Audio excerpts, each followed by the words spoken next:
हम cartilage damage को कैसे बचा सकते हैं? ये क्वेश्चन अक्सर लोग हमसे पूछते हैं जब वो इंटरनेट पे सर्च करके आते हैं नी आर्थराइटिस के बारे में।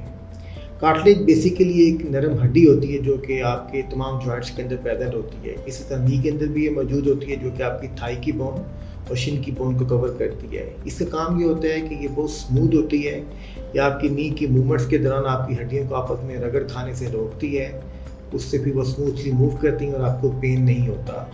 जो आर्थराइटिस है वो बेसिकली इसी कार्टिलेज के वेयर एंड टेयर की वजह से होता है। तो कुछ लोग क्वेश्चंस करते हैं कि क्या हम कार्टिलेज के वेयर एंड टेयर को रोक सकते हैं, इसके अर्ली स्टेज पे डायग्नोस करके इसको बेहतर कर सकते हैं। कुछ पेशेंट्स के अंदर इसको बेहतर किया जा सकता है, स्पेशली यंगर पेशेंट्स में जिसके अंदर ट्रॉमा की वजह से, कोई इंजरी की वजह से लोकलाइज कार्टिलेज डैमेज हो जाए। उन पेशेंट्स को आर्थ्रोस्कोपी के ज़रिए, मुख्तलिफ मनूवर्स के ज़रिए इसको बेहतर कर सकते हैं।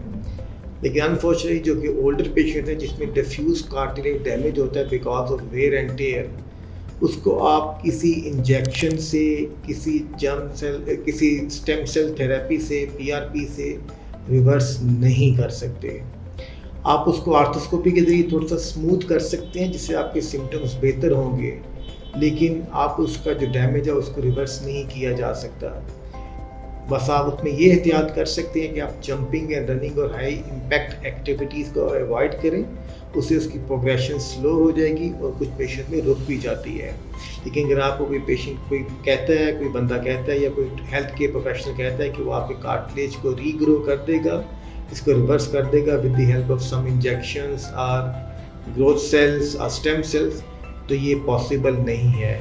तो लुक आफ्टर योर नी, लेकिन अगर आप में थोड़ा सा वेयर एंड टेयर है तो इसकी एहतियात करें, एक्टिव रहें, अपनी कैपेसिटी के मुताबिक काम करें, इम्पैक्ट एक्टिविटीज़ को अवॉइड करें, तो आप अपनी नी की लाइफ को प्रोलॉन्ग कर सकते हैं। Thank you.